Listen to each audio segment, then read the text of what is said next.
Why is that old parasite here? We have no room for you. Megan's screams echoed through my beach house like a slap to the soul. There I was, standing at the entrance of my own home, keys trembling in my hand, watching as my daughter-in-law glared at me with absolute contempt from my terrace. I had arrived early that Friday morning, hoping to find my sanctuary empty and silent as usual. Instead, I was met with a scene I would never forget. My house had been completely taken over by Megan's family. There were at least 3 unfamiliar cars in my driveway, loud music blaring from my living room, and the smell of burnt food filling the air. Children were running around my deck, screaming and playing soccer against the red geranium pots I had cared for over years. The lawn I mowed myself every weekend was trampled and littered with empty beer cans. The wicker chairs I'd bought with so much love the year before were covered in wet towels and dirty clothes. My beautiful garden looked like a battlefield after an out-of-control party. When Megan saw me, she didn't show a hint of shame. On the contrary, she stood planted in the main doorway as if she owned the place. She was wearing one of my favorite aprons, the one I'd embroidered with my own hands 10 years ago. Her eyes had that cold look I knew so well, the one she always gave me at family dinners when she thought no one was watching. "Megan, I didn't know you were here," I said, trying to find the calmest voice possible within my constricted chest. "This is my house. I've been coming here every holiday weekend for 20 years. She laughed. It was a laugh so cruel it made me feel small and insignificant. "Oh, please," she scoffed. "Robert told me we could use the house as long as we wanted.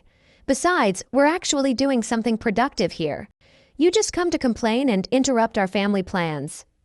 More people appeared behind her. Her sister, Veronica, with her 2 teenagers, her gray-haired mother who looked at me as if I were an intruder, and 3 other people I didn't even know. There was an older man in a Hawaiian shirt who seemed to be her uncle, a young woman with a baby in her arms, and another man who was smoking calmly on my balcony as if it were nothing. They all stared at me with a mix of annoyance and surprise, as if my presence in my own home was a terrible inconvenience. Megan's mother approached and looked me up and down with disdain. "Is this the famous mother-in-law you always talk about?" she asked her daughter in a mocking tone. I thought she'd be more imposing. She looks pretty ordinary. The malicious snickers of the others pierced me like needles. There I was at 70 years old, in my simple travel clothes, being judged by complete strangers on my own property. "Where's Robert?" I asked, feeling my heart start to beat faster. My son had to be here. He would explain everything. Was there a misunderstanding? "Robert is working, as always," Megan replied, crossing her arms. "Unlike you, he has real responsibilities. Look, Eleanor, there's no room for you here. The rooms are all taken. The kitchen is being used to prepare food for the whole family, and frankly, your presence will only create unnecessary tension." I was frozen. In that moment, it felt as if the world had stopped. She was actually kicking me out of my own house. The house I built brick by brick after I was widowed. The house I worked day and night for years as a seamstress to pay for. "Besides," Megan continued with a poisonous smile, "I already spoke with Robert, and we agreed that this house needs to be used more. It makes no sense for it to be empty most of the time while you live comfortably in the city. We have kids who need space to grow." The words hit me like stones. 20 years of building this house after my husband died. 20 years of paying every penny of the mortgage with money earned from cutting and sewing clothes for other people's families. 20 years of caring for every detail, every plant, every corner of this place that had become my personal sanctuary, my only refuge from the world. "This house is mine, Megan," I managed to say, though my voice sounded weaker than I would have liked. "I have the documents. I pay all the bills. "Oh, that's enough," she interrupted, raising her voice even more. "Always the same thing. How it's yours, how you pay. Robert is your son, isn't he? What's yours is also his, and what's his is also mine. That's how normal families work." The kids had stopped playing, and everyone was watching me, in silence. I could feel their eyes on me, judging me, waiting for my reaction. The humiliation burned my cheeks like fire, but something inside me refused to break. It refused to give them the show they were waiting for. One of the teenagers, who seemed to be Megan's niece, came closer and looked at me with insolence. "Why don't you just go to a hotel? My aunt is right. There's no room for anyone else here." "It's fine, dear," I finally said, with a smile that came from my soul, but I knew didn't reach my eyes. "I understand the situation perfectly." Megan smiled in victory, believing she had won. The others seemed satisfied, as if they had witnessed a just victory. They had no idea what they had just unleashed. As I walked away from my own house with slow, dignified steps, my mind traveled 20 years back to when this property was nothing more than a vacant lot full of weeds and dreams. I was 50 years old then. I had just become a widow, and Robert was barely 25. It was just the two of us against the world, and I had made the most important decision of my life, to build a refuge for our family. I remembered that August morning when I arrived at the lot with my work shoes and my savings book. I had saved every single dollar by working as a seamstress, taking orders from 4 in the morning until 11 at night. Wedding dresses, school uniforms, clothing alterations, curtains for other people's homes. My fingers bled 1,000 times on that sewing machine I still own, but every stitch was one brick closer to my dream. The architect looked at me with distrust when I told him I wanted to build a beach house as a widowed seamstress. "Mrs. Crawford, this is going to cost at least $45,000, he told me while looking through his papers. "Are you sure you can handle this expense?" I took out my bank book and placed it in front of him. I had exactly $45,000 saved, penny by penny. Robert accompanied me the first day the workers arrived. His eyes were shining with excitement, seeing his mother turn poverty into hope. "Mom, are we really going to have a beach house?" he asked me as I marked where the foundations would go. "We're not just going to have it, son," I said. "We're going to build it with our own hands." And so we did. For 2 years, every weekend I drove out here to supervise the construction. I carried sand, painted walls, and planted every tree in the garden. Robert came with me when he didn't have college classes.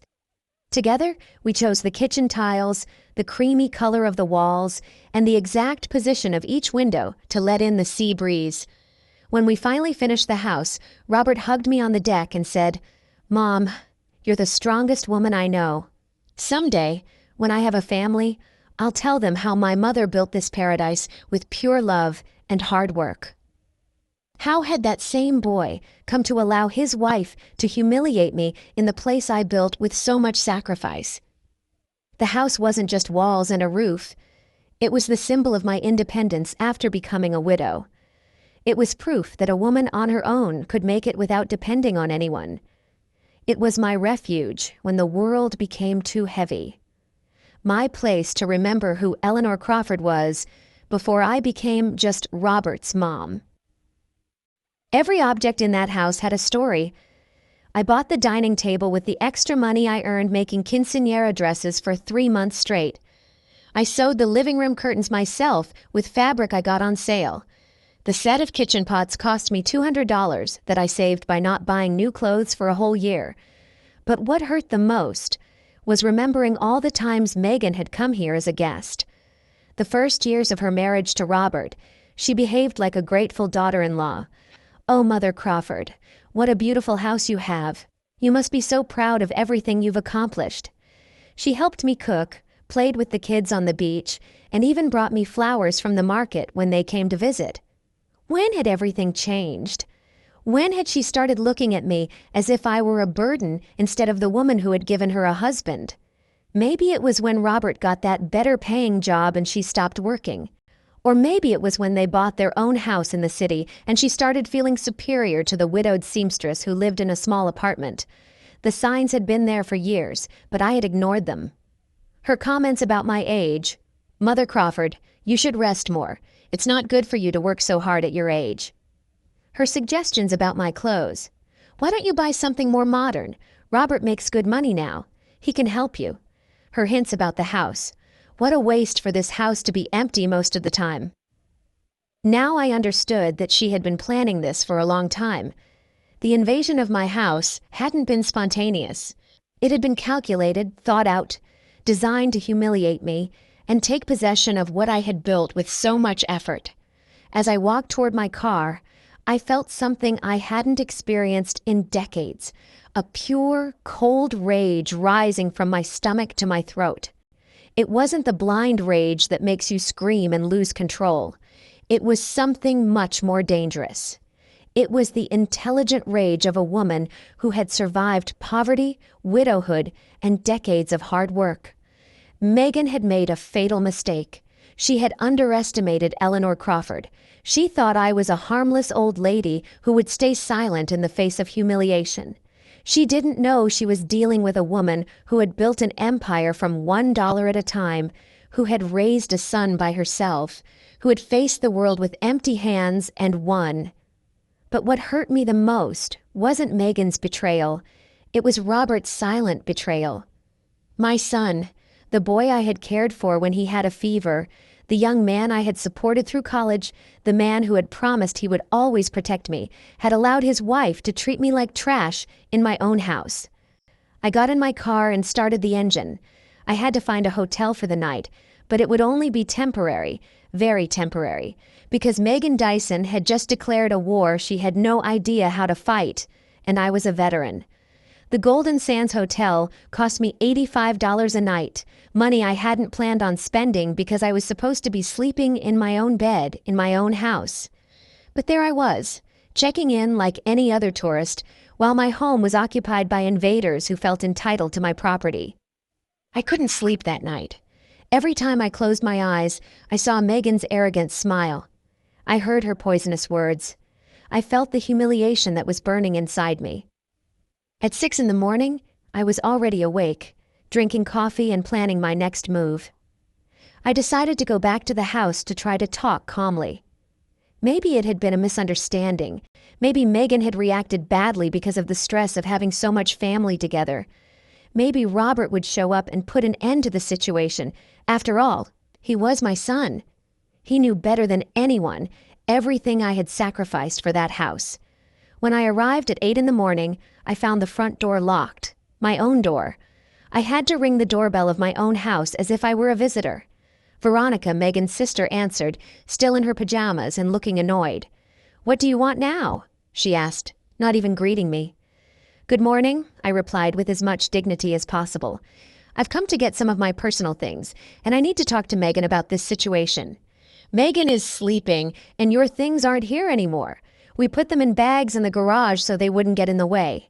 My things in bags in the garage. It felt like I'd been stabbed in the chest. "What do you mean my things are in bags? This is my house, Veronica. All the things in here are mine." "Look, lady, I don't want any trouble, but Megan explained the whole situation to me. Robert gave her permission to use the house, and you guys already worked everything out. I don't know why you're here to make drama now." She let me in, but I felt like an intruder in my own home. The smell was different. It smelled of strange food, cigarettes, and cheap perfume. My living room was full of inflatable mattresses and clothes thrown everywhere. The furniture I had chosen with so much love was stained and in disarray. When I walked into the kitchen, my heart nearly stopped. My beautiful kitchen, the one I had designed thinking of all the family meals I would prepare there, was completely wrecked. The stove had burnt grease on it, the sink was full of dirty dishes that already smelled bad, and they had used my best pots to cook something that had left permanent stains on the bottom. "Where are my china plates?" I asked, my voice trembling. "Oh, some of those broke. The kids were playing, and you know how they are. Megan says they were very old anyway." My china plates, the ones I had bought one by one for years, saving to complete the set, the ones I had only used on special occasions because I cared for them like treasures, were broken, discarded, as if they were worthless. I went up the stairs to my master bedroom, the sanctuary where I had planned to rest these days. The door was open, and inside was Megan's mother, already dressed, organizing clothes in my closet, as if it were her own. "Excuse me," I said, trying to maintain my composure. "This is my room." "Oh, my daughter Megan explained everything to me. Don't you worry. I'll take very good care of things. Look, I even organized your clothes in these bags so they don't get wrinkled." My dresses, my blouses, my shoes, All my personal clothes were shoved into plastic bags as if they were trash for donation. 2 kids I didn't know were sleeping in my bed, and my favorite pillows were on the floor covered in stains. "Ma'am, I need you to get these kids off my bed," I said firmly. "Your bed?" she scoffed. "Oh, please. Megan told me you weren't going to use this room anymore. The kids need to sleep comfortably, not on the floor." It was like living a nightmare. In my own house, they were treating me as if I were the intruder, as if my 30 years of work and sacrifice meant nothing, as if my rights to my property were just an old lady's whims. I went down the stairs, trembling with indignation, and looked for Megan. I found her on the terrace, drinking coffee from one of my favorite mugs, wearing my housecoat, talking on the phone as if she were the lady of the house. "Yes, Mom, the house is beautiful. Don't worry, I've already handled everything. The mother-in-law understood how things are now." She was laughing as she spoke, as if my humiliation were a funny joke. When she saw me, she hung up and looked at me with annoyance. "What are you doing here so early? I thought it was clear that there was no room for you. Megan, we need to talk. This house is legally mine. I pay the taxes. I pay for the maintenance. I have all the documents. Robert has no right to give you permission for my property without consulting me." "Oh, please don't start with your legal drama. Robert is your son, right? Children inherit from their parents. It's normal. Besides, we're taking better care of the house than you are. Look how full of family it is, how happy it looks." "Happy? You've destroyed my kitchen. You broke my plates and put my clothes in bags like they were trash." "Well, you have a lot of old things that are no longer useful. We took the opportunity to do a general cleanup. We did you a favor." I couldn't believe what I was hearing. This woman had invaded my house, destroyed my belongings, humiliated my memory and my memories, and then had the audacity to tell me she had done me a favor. "Where's Robert?" I asked one last time. "I already told you, he's working, but don't worry, he's completely on board with all of this. In fact, it was his idea. He said it's time for this house to be used for something productive instead of sitting empty, waiting for your occasional visits." That lie broke my heart. I knew my son better than anyone. Robert would never have planned something like this behind my back. But then, why wasn't he here defending me? Why was he allowing his wife to treat me this way? "Megan, I'm going to be very clear with you. You have until tomorrow to get your entire family out of my house. This situation is going to end now." She laughed that cruel laugh I already knew too well. "What? Are you going to call the police? Are you going to sue your own son? Don't be ridiculous, Eleanor. You know you can't do anything against us. We're family." In that moment, I knew she was right about one thing. We were family. But she had forgotten a fundamental rule of true families. Wolves don't attack the pack. And she had just attacked the oldest and wisest wolf of all. I smiled and turned to leave. "You're right, Megan. We are family. And you'll soon see what that really means." That afternoon, I returned to the house with an excuse. I had forgotten to get some important medication from my bathroom cabinet. Megan let me in reluctantly, but didn't accompany me. She was too busy organizing a barbecue on my deck with her entire extended family. As I went up the stairs to my bathroom, I took the opportunity to really inspect the damage they had done to my home. What I found was even worse than I had imagined. My master bedroom was not only occupied by Megan's mother and the unknown kids, they had moved my vanity, scratched the mirror with something sharp, and used my drawers to store their dirty underwear. The bathroom was a nightmare. My white porcelain bathtub, which I had had specially installed because I dreamed of taking relaxing baths after long days of work, was stained with black hair dye. The towels I had embroidered by hand were thrown on the floor, dirty and smelly. My personal care products had disappeared, likely used by all the women in Megan's family. But what truly made me tremble with rage was what I found in my secret closet. Behind the main closet, I had a small space where I kept my most important documents and some sentimental valuables. It was my ultra-private place, where no one else knew it existed. The space had been discovered and violated. My documents were scrambled, some on the floor. The jewelry I had inherited from my mother was gone. The property titles to the house were wrinkled, as if someone had been carelessly reviewing and handling them. But the most alarming thing was finding papers that weren't mine, legal documents with Robert's and Megan's names on them. I took them with trembling hands and read them quickly. It was a request to change the ownership of the property. They wanted to transfer the house into Robert's name, claiming that I, due to my advanced age and deteriorated mental condition, was no longer capable of managing valuable properties. Deteriorated mental condition. Me, the woman who had managed her finances perfectly for 70 years, who had built a fortune from scratch, who was still working and maintaining her financial independence. They wanted to declare me mentally incompetent to steal my house. The paper was dated last week. This confirmed that the invasion of my house hadn't been spontaneous. It had been part of an elaborate plan to take possession of my property using the law to their advantage. At the bottom of the papers, I found something that chilled me to the bone: a real estate appraisal. They had appraised my beach house at $300,000, and there was a handwritten note in Megan's handwriting. With this money, we can buy a bigger apartment and send the kids to private school. We just need R to sign the papers and for the old lady not to cause any trouble. The old lady. That's what they called me. The old lady who wasn't supposed to cause trouble while they stripped me of everything I had built in my life. I put all the documents in my bag. It was the evidence I needed to fully understand the situation. This wasn't just a family invasion. It was a planned robbery, an elaborate fraud to strip me of my life's work with my own blood as an accomplice. I left the closet and went to my bedroom window. From there, I could see the terrace where Megan's entire family was celebrating. They had loud music on, were grilling meat on my new barbecue, and using my outdoor plate set. The children were running around my garden, screaming and playing without supervision, trampling the flowers I had planted with so much love. But what hurt me the most was seeing Veronica, Megan's sister, taking selfies in different corners of my house, posing as if it were her new property. In one photo, she was sitting in my favorite hammock. In another, she was in the kitchen serving drinks as if she were the hostess. She was uploading them to her social media with comments like, "Family vacation at our new beach house," and "Blessed with this paradise. Our new house." It wasn't even the family's house anymore. It was her new house. I took photos of everything with my phone: the mess, the damage, the stains, the scattered clothes.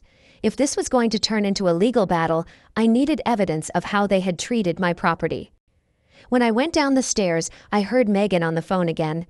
This time, she didn't bother to lower her voice when she saw me. "No, Mom, don't worry. The lawyer says it's very easy.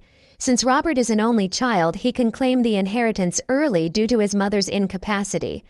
And once the house is in his name, we can do whatever we want with it." Early inheritance due to incapacity. They wanted to declare me mentally incompetent to steal my inheritance while I was still alive. Yeah, we already sent the fake medical papers. We paid that doctor from the cheap clinic $50 to sign a report saying she has senile dementia. Robert didn't want to at first, but I explained to him that it's for the good of the kids. Fake medical papers. A corrupt doctor. An invented senile dementia report. My own son convinced that stripping me of my property was for the good of the kids. The conversation continued, but I couldn't listen anymore. My world was falling apart not just because of the betrayal, but because of the sophistication of the deception. They had planned every detail, every lie, every fake document necessary to legally rob me. I left the house without saying goodbye. There was nothing left to talk about with that woman. Words had lost all meaning. This was no longer a family dispute that could be resolved with conversations and good feelings. It was a war, and they had fired the first shot using the dirtiest weapons possible: lies, fake documents, medical corruption, and the manipulation of my own son. But they had made a fatal mistake. They had underestimated their enemy. They thought Eleanor Crawford was a defenseless old lady who would surrender at the first legal threat. They didn't know they were fighting a woman who had built everything they had from nothing, a woman who knew the real value of money, of honest work, and of true justice. Now it was my turn to plan. Monday morning, Robert finally showed up. He arrived at the house in his new car, that Toyota he had bought with the money from the promotion he got last year. I saw him park in my driveway as if nothing had happened, as if his family hadn't invaded my home and destroyed my life over a weekend. I was waiting for him on the hotel terrace, watching my house with binoculars I had bought at a sporting goods store. I had spent the night awake, organizing all the documents I had found, taking notes, and preparing for this moment.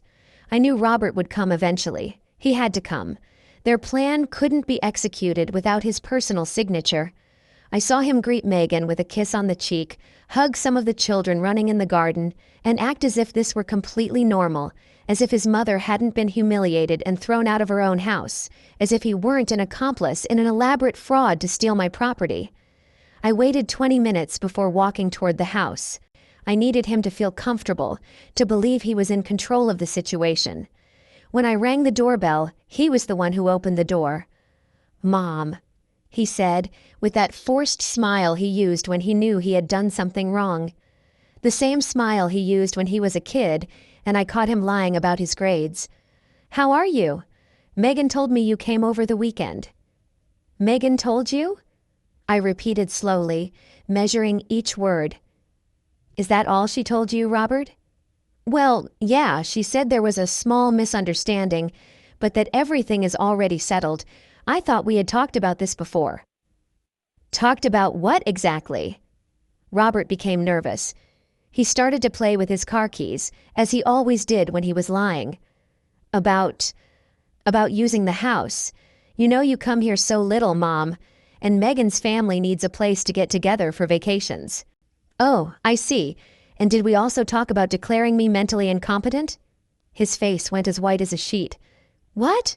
What are you talking about?" I took the documents from my bag and put them in front of him. "I'm talking about this, Robert. Request for property transfer due to owner's mental incapacity. Does that sound familiar?"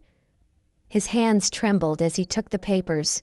For a moment, I saw my real son, the scared boy I had raised by myself for so many years. But that moment lasted only a few seconds before Megan appeared behind him. "What's going on here?" she asked, with that controlling voice she always used. "Robert, I thought we agreed there was nothing to talk about."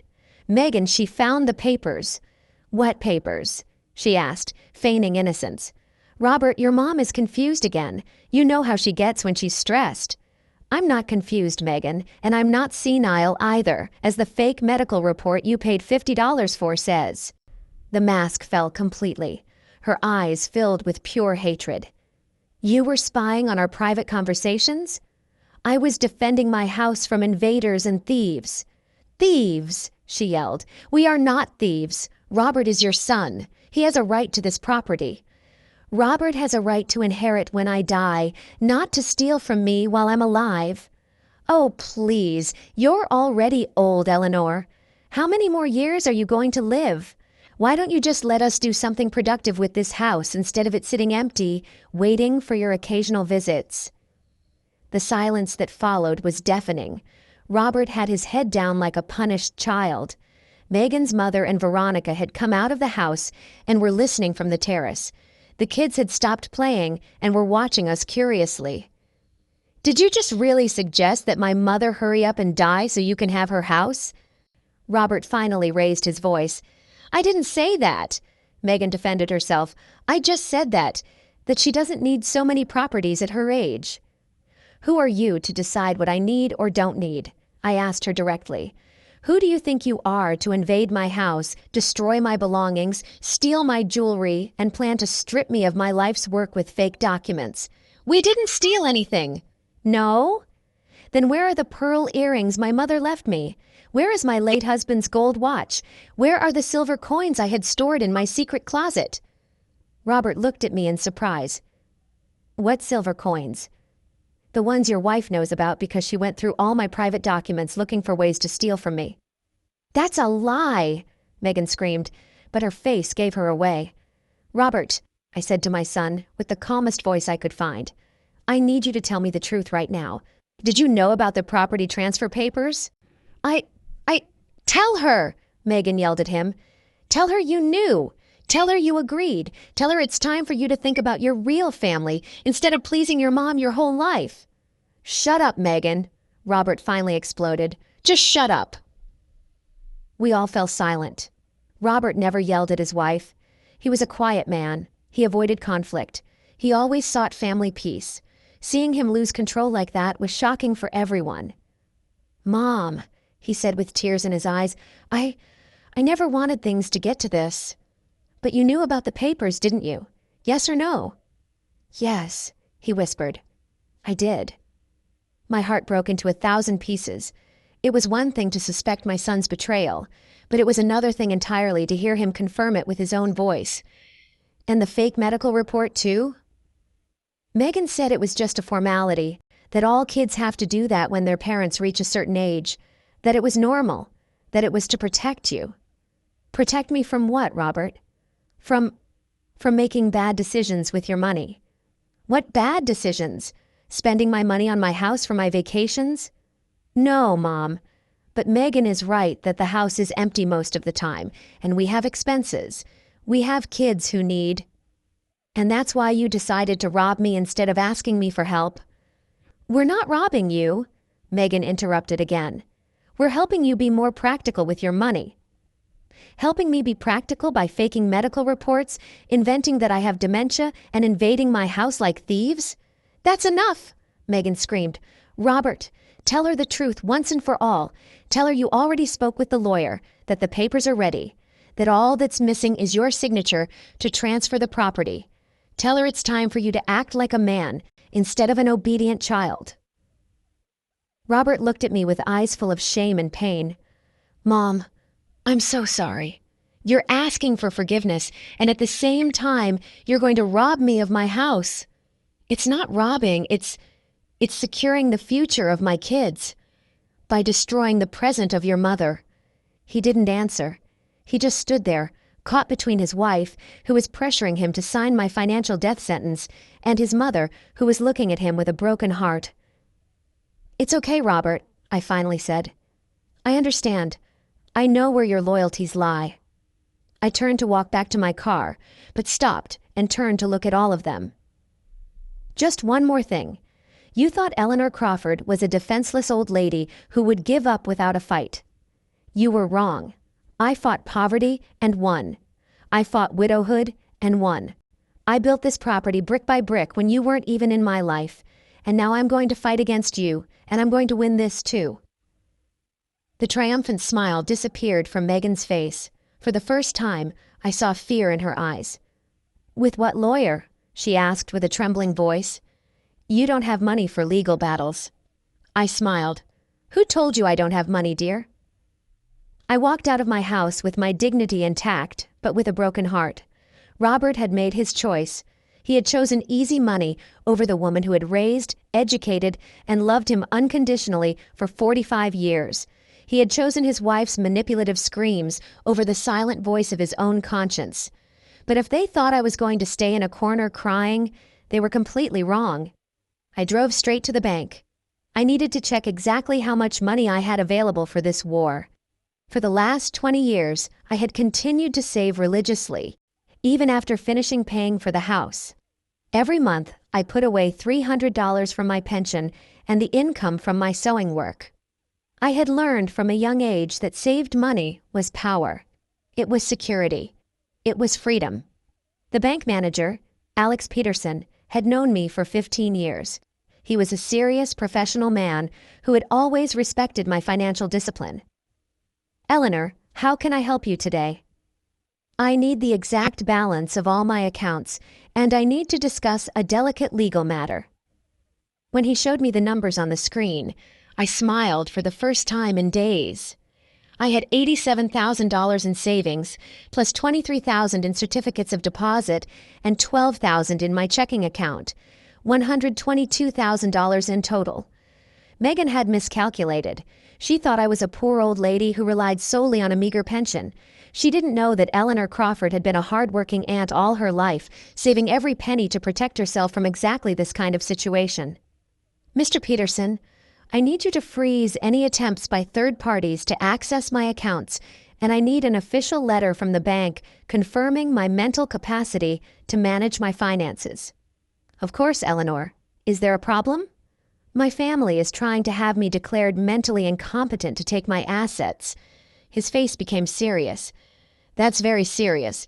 Do you need a recommendation for a specialized lawyer? Yes, please. He gave me the name and phone number of Thomas Gallagher, a lawyer specializing in family law and asset fraud. He's the best in these types of cases. Tell him I sent you. I left the bank with a new energy running through my veins. It wasn't just the peace of mind of knowing I had the financial resources to defend myself. It was the mental clarity of having a concrete plan of action. I called Thomas Gallagher from the bank's parking lot. His secretary gave me an appointment for that same afternoon.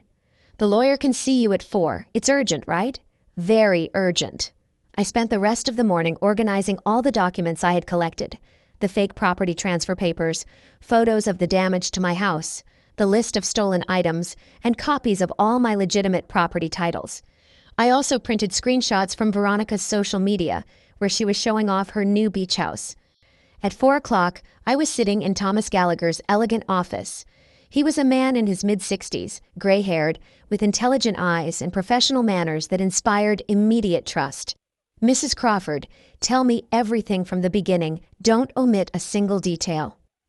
I narrated the entire story, the invasion of my house, Megan's humiliations, the fraudulent documents, the fake medical report, the stolen jewelry, Robert's betrayal. He took detailed notes, asking precise questions that demonstrated his experience in these types of cases. Do you have the original property documents? Yes, all of them. The house is 100% in my name.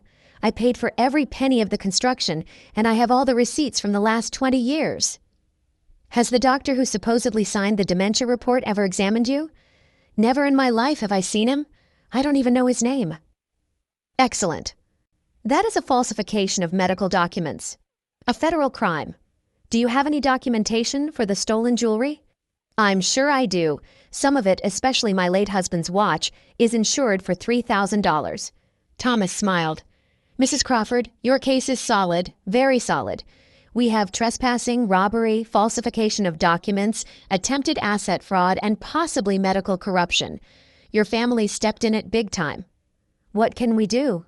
Several things. First, tomorrow we will file an eviction lawsuit for illegal trespassing. Second, we will report the theft of your jewelry to the police. Third, we will report the falsification of medical documents to the medical board and the district attorney's office. And fourth, we will request a restraining order to prevent them from continuing to fraudulently use your name. How long will all that take? The eviction can be immediate if the judge sees clear evidence of trespassing. In cases like this, where the trespassers have no legal right to the property, the law acts quickly. How much will it cost? My fees are $5,000 for the entire process.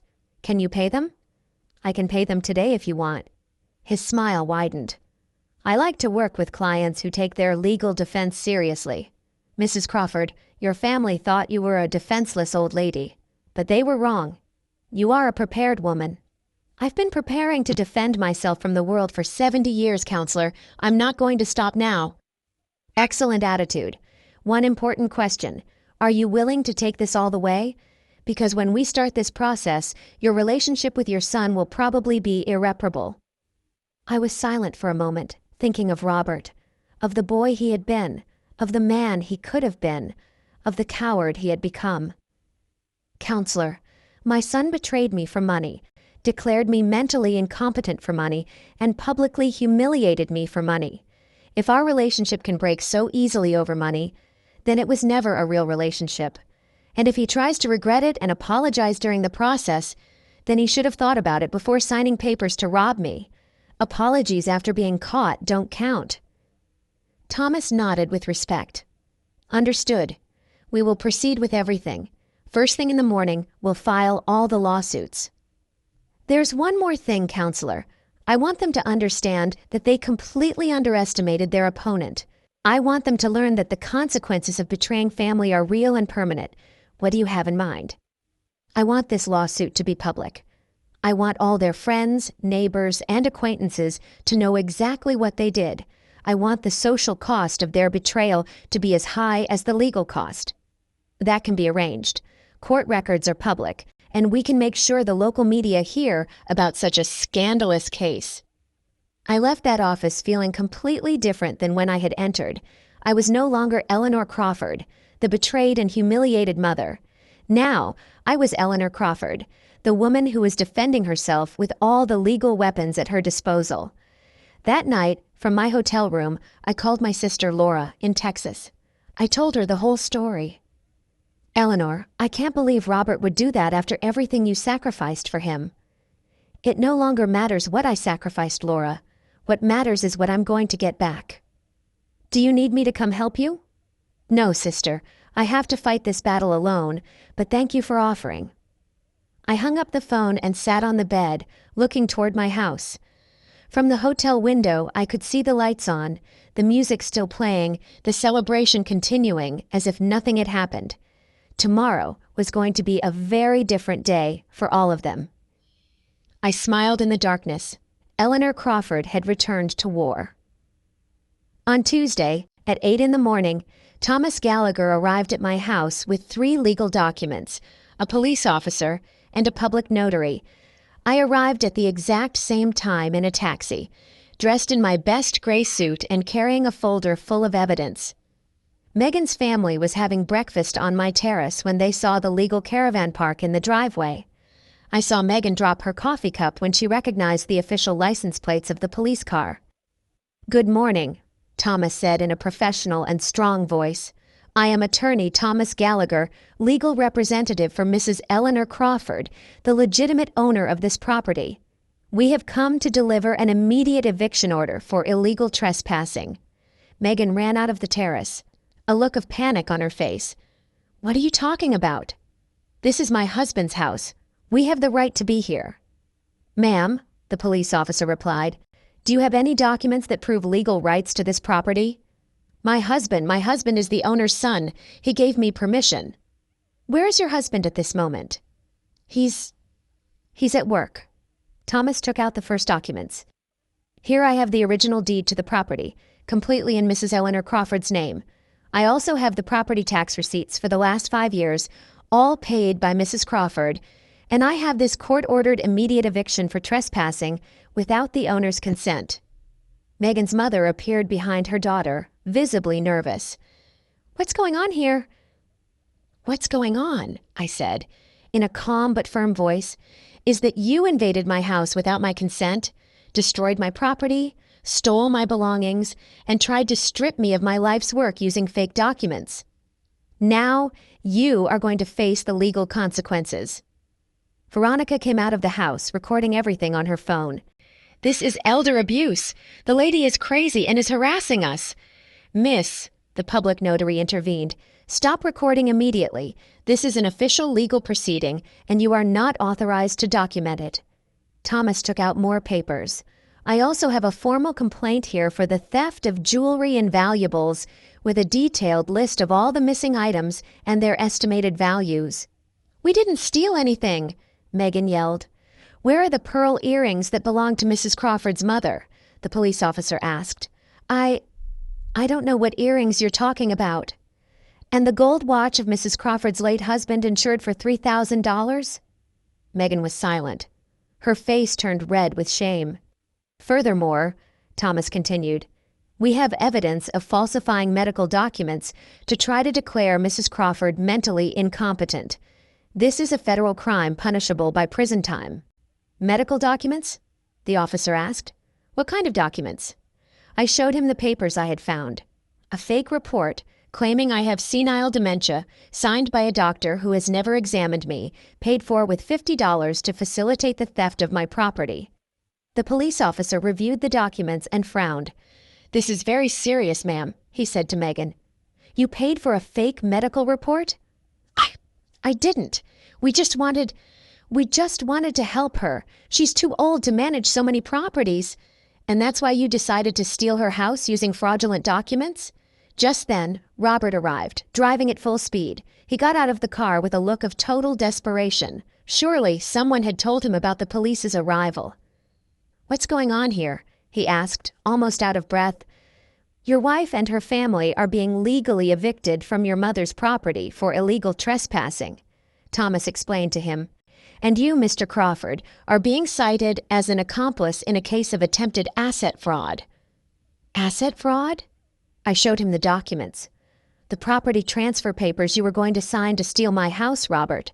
The papers your wife had hidden in my secret closet." Robert turned pale.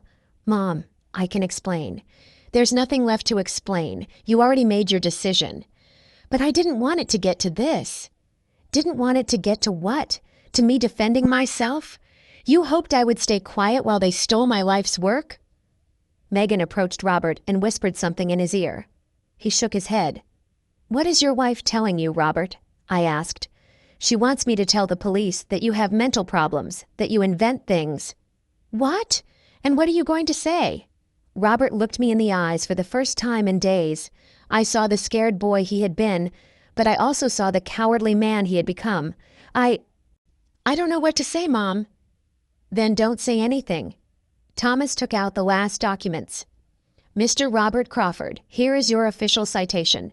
You have 3 days to appear in family court to answer for the charges of complicity in attempted asset fraud against a senior citizen. Complicity? Your signature is on the property transfer request documents. Your name is on the request for your mother's mental incapacity. You authorized the fraudulent use of this property. You are legally responsible for all the damages." "But I'm her son. She can't sue her own son." "Mr. Crawford," the police officer said, "the law makes no exceptions for kinship when it comes to fraud and theft. A crime is a crime, no matter who commits it."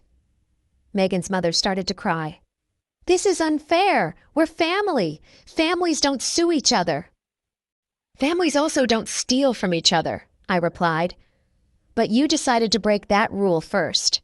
Thomas checked his watch. "You have exactly 2 hours to collect your personal belongings and leave the property. Any item that belongs to Mrs. Crawford must stay here. The officer will supervise the process to ensure you don't take anything that doesn't belong to you." "2 hours!" Veronica yelled. "That's impossible. We have kids. We have luggage." "You should have thought about that before invading someone else's property," the notary replied. Megan approached me with tears in her eyes, but they were no longer tears of sadness. They were tears of pure rage. "You're going to pay for this," she screamed at me. "You're going to pay dearly for humiliating us this way. Robert, say something. Defend your family." Robert looked at me with an expression I had never seen before. It wasn't love. It wasn't respect. It wasn't regret. It was resentment. Pure resentment.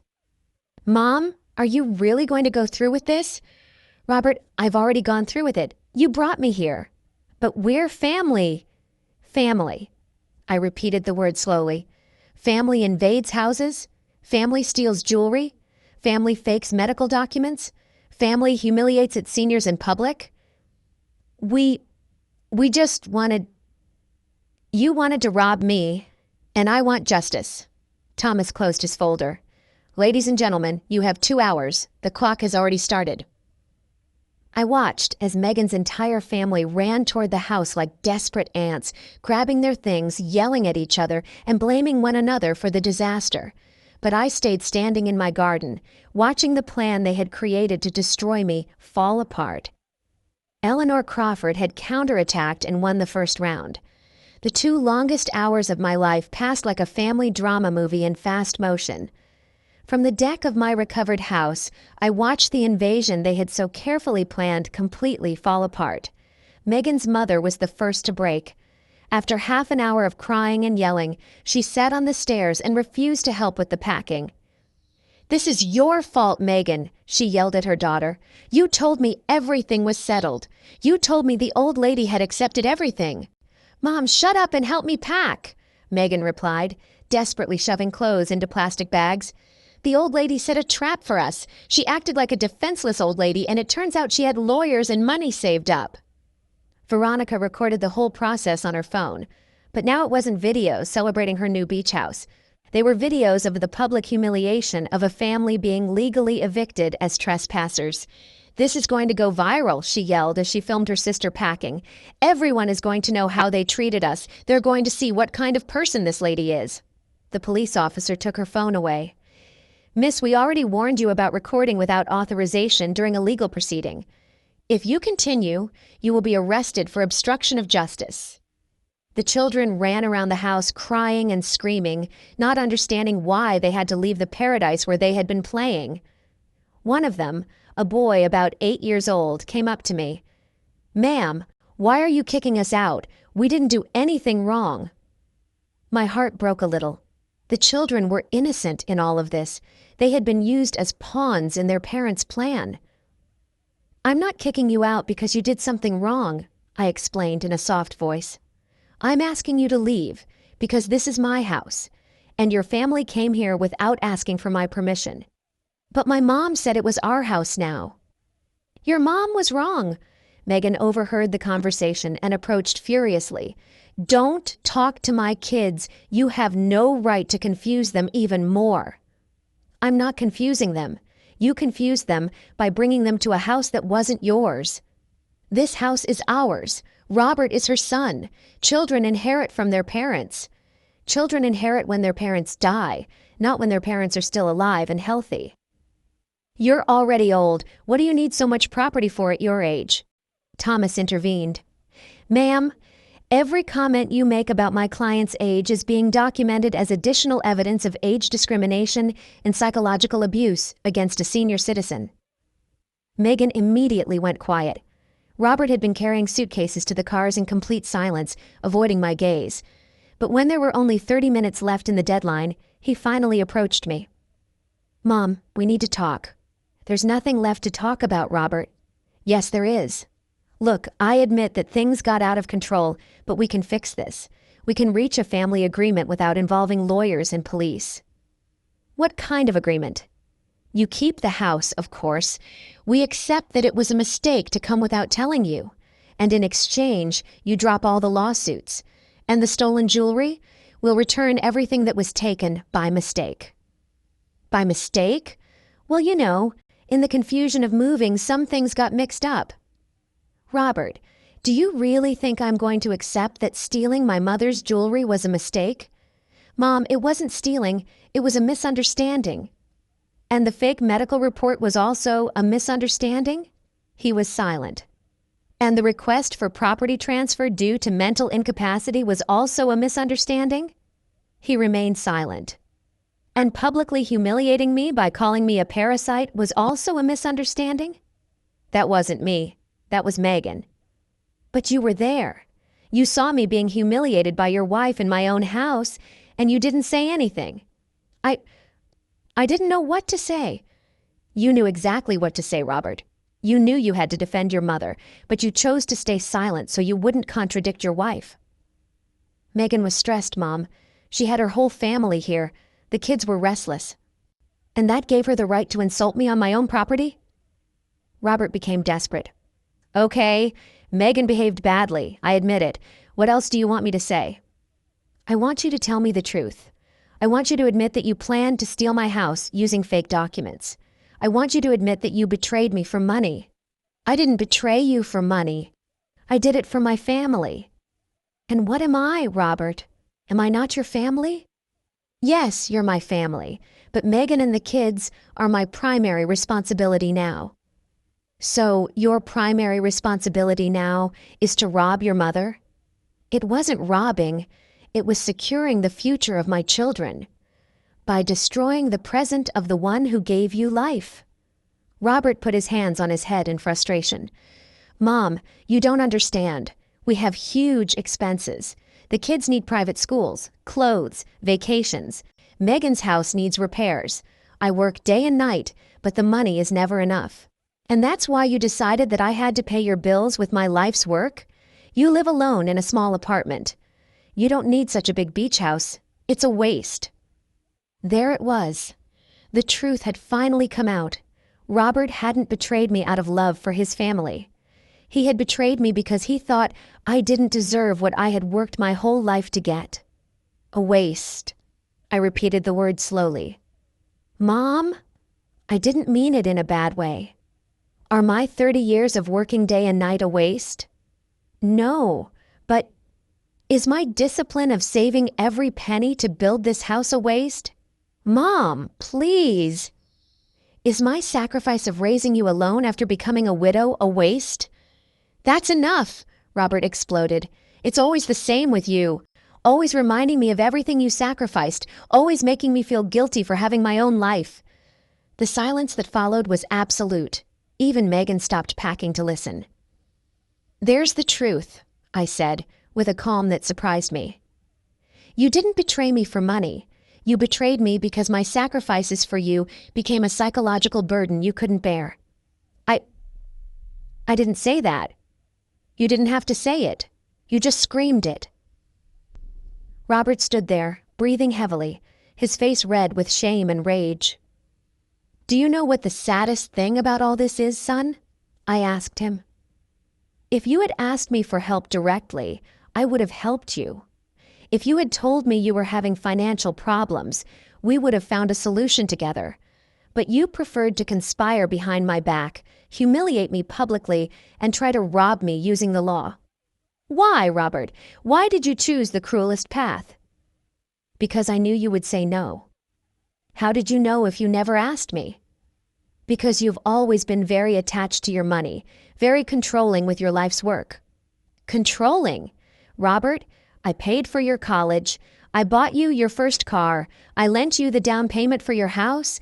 I've helped you financially dozens of times in your adult life, but always with conditions, always reminding me that it was your money, that it was your sacrifice. I finally understood everything. Robert hadn't betrayed me out of greed. He had betrayed me out of pride.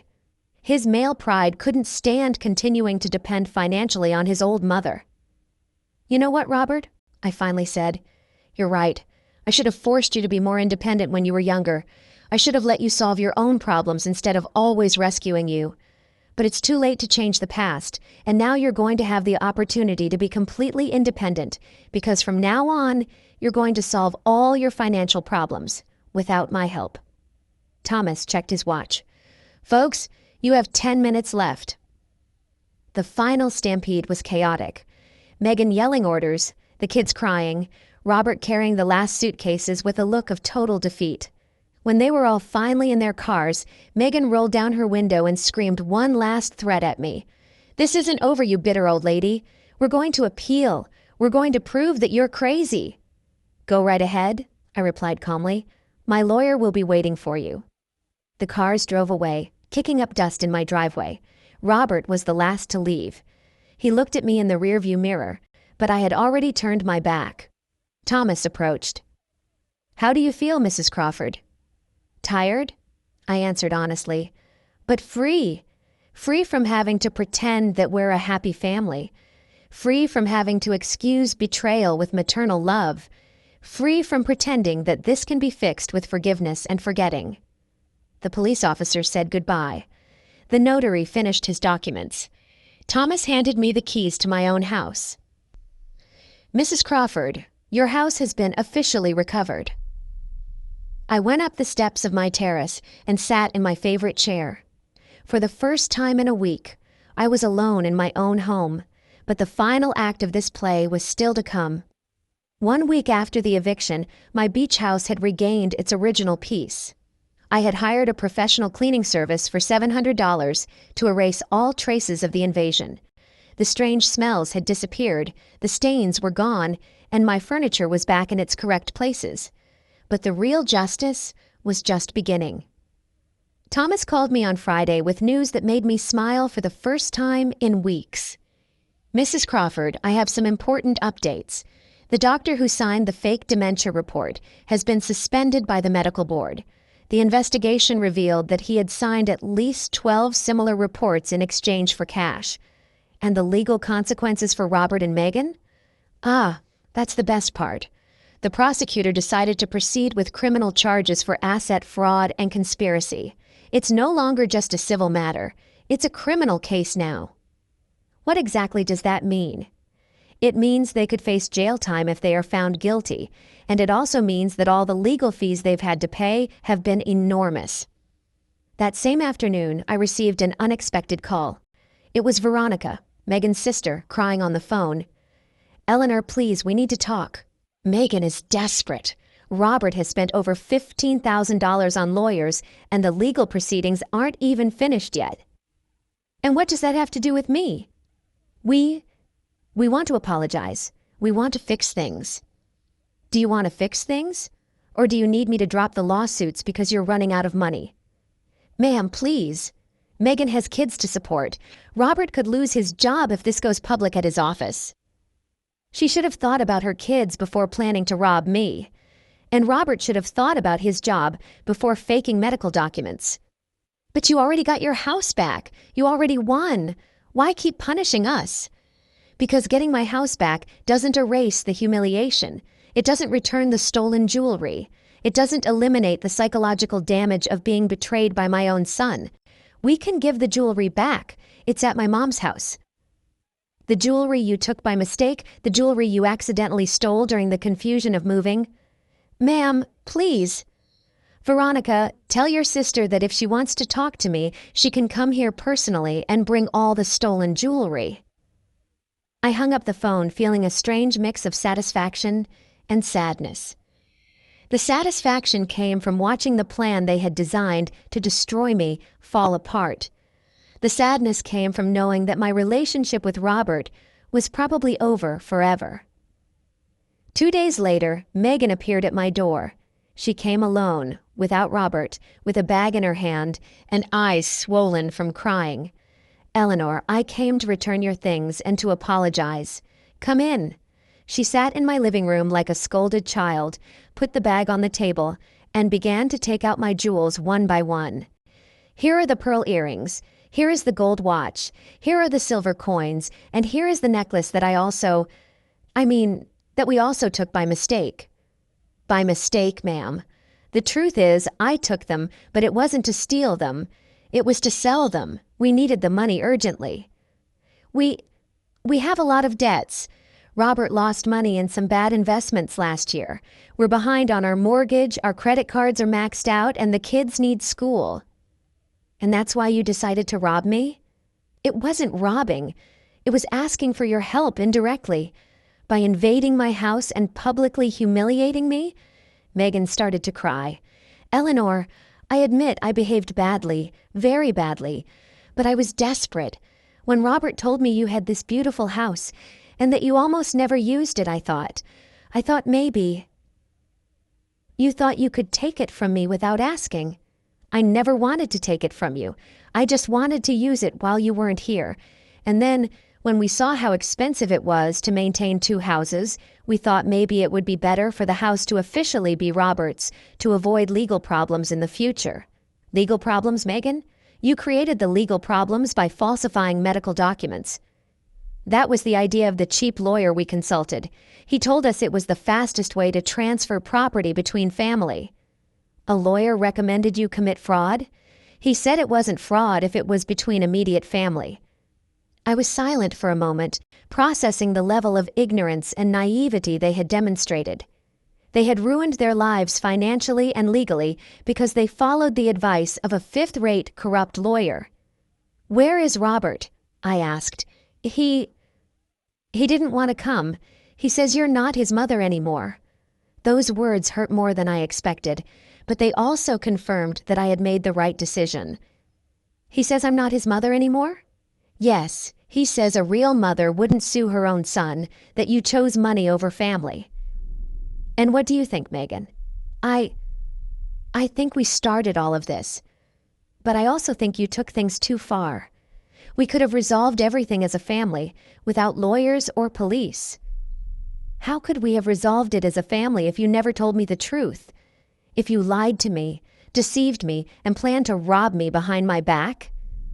But we're family. Families forgive. Families respect each other, Megan, and you disrespected me in every way possible. Megan wiped her eyes and looked at me directly. What do I need to do for you to drop the lawsuits? Do you really want to know? Yes. I want Robert to come here personally and apologize to me, not to you, not on the phone. I want him to come and look me in the eyes and admit everything he did wrong. He won't come. He's too proud. Too proud to apologize to his mother, but not too proud to try to rob his mother? He feels betrayed by you too, Eleanor. Betrayed for defending myself from his attacks? Betrayed because you chose lawyers over family? I laughed. I couldn't help it. I laughed a bitter laugh that came from my soul. Megan, do you really think I chose lawyers over family? That's not what happened. I chose justice over betrayal. I chose dignity over humiliation. I chose truth over lies. But we were family. Family. Families take care of each other. You tried to destroy me. Megan got up to leave. So there's no way to fix this. The way to fix this was not to do it in the first place. After she left, I sat on my terrace, watching the sunset over the sea. The waves crashed against the shore with their eternal rhythm, indifferent to the human dramas unfolding on land. A week later, Thomas called me with the final news. Mrs. Crawford, Robert and Megan accepted a plea deal. They're going to pay a fine of $25,000. They're each going to do 200 hours of community service and will be on probation for 2 years. No jail time? No, but they will have a permanent criminal record, and the fake doctor's report has been officially annulled. Your mental capacity is completely clean legally. And the legal fees? They've spent over $30,000 on defense lawyers. Between the fines and the legal fees, it cost them over $50,000 to try to rob your house. $50,000. Almost half the value of my house. They had lost more money trying to rob me than they could have gained if they had succeeded. That night, alone in my recovered home, I took stock of everything that had happened. I had lost my son. That was the most painful truth. Robert had chosen resentment over repentance, pride over forgiveness. But I had gained something more valuable: my dignity, my independence, and the confirmation that Eleanor Crawford was still a strong, intelligent woman, capable of defending herself from any threat. My 70 years hadn't turned me into a defenseless old lady. They had turned me into a wise woman with resources, contacts, and the determination to protect what I had built with so much effort. The next month, I decided to do something I had never done: hire a part-time housekeeper to take care of the house when I wasn't there. Not because I couldn't do it myself, but because I wanted to make sure no one could ever invade it again without my knowledge. I also changed all the locks, installed security cameras, and updated my will to leave the house to charities instead of to Robert. If he wanted total financial independence, he was going to have it. 6 months later, I received a letter from Robert. A letter, not a call. He didn't even have the courage to talk to me directly. Mom, I hope you're doing well. The kids ask about you. Megan and I have learned our lesson. Maybe someday we can be a family again. I didn't answer the letter. True families don't betray each other for money. True families don't humiliate their elders. True families don't plan robberies using fake documents.